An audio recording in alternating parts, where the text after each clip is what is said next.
In this video, we are going to create a Next.js project.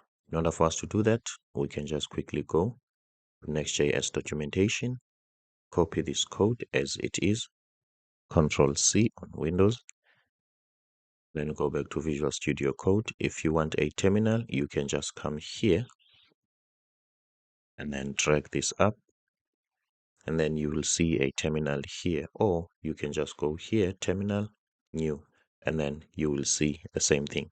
The most important thing in this step is to know exactly where you are. If you look at the terminal, I am inside a folder coded design /2026/QT. Then this is exactly where I am. Then my project will be created in this path.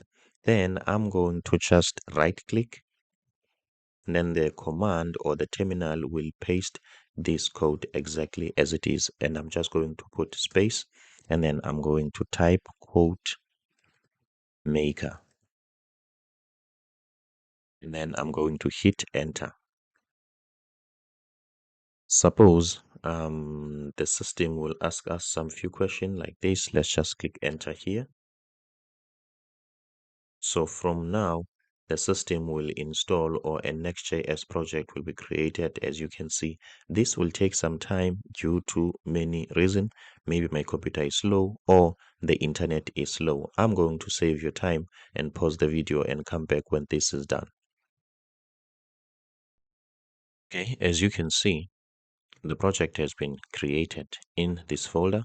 Here is the folder that has got the actual project. Now, we are in Qt according to the terminal. This is not where we want to be in order for us to run this project. We must be inside CodeMaker in order for us to run this project. To make my life easy, I always go here and right click any file here, and then I will reveal in Explorer. I want to see the actual folder. Let me just show you because it's appearing on a different screen.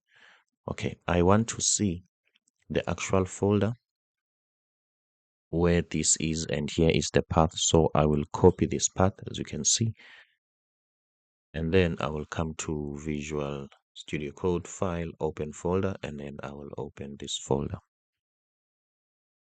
As you can see, now we are inside the folder that has got the actual project. That is exactly where we want to be. Let's go here and view the terminal. Okay, now let's read the path. As you can see, now we've got Qt and /CodeMaker. This is exactly where we want to be. If we can run any Next.js command in a different folder, maybe you might see some errors. Okay, so let's run this project. npm run dev. Okay, this will take some time. Looks like it's fast now. Okay, so this is telling us that the project is running here, okay, in this URL, let's say. In closing, let me just give you an idea of what is going on here, because as a beginner, I really didn't understand this concept of Node.js, Next.js, and things running on a web. Next.js or React.js, they are powered by a platform called Node.js. Okay, so obviously, this is supposed to be running on a web. So Node.js pretends as a server. It pretends as a computer. What can I say?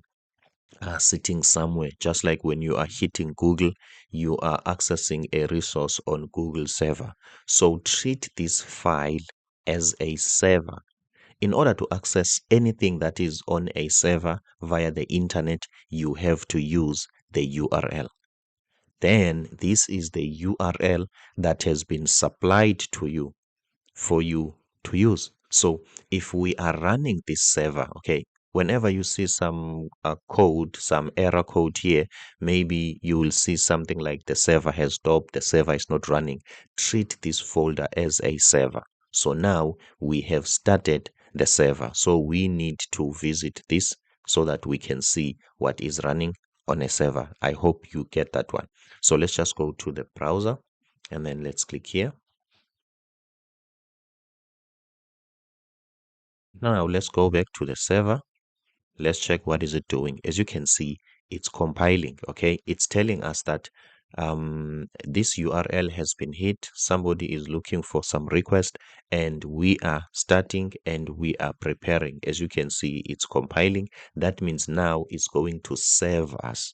Okay, in terms of the web technology, this is a server and this browser is a client. So as you can see, the server has served us with this page. If you have managed to see this page, congratulations, you have just installed or created a Next.js project. I am Matthew Msengati, the designer and developer from South Africa. If you like content like this, please don't forget to help me push the channel by subscribing. In case you are an entrepreneur, a business person, please don't forget I've got this fintech application which is finance.com. If you can come here and sign in, you can create invoices and codes for free. As you can see, the platform is growing. We've got 336 users, active users, and 100 companies. Thank you so much. See you on the next one.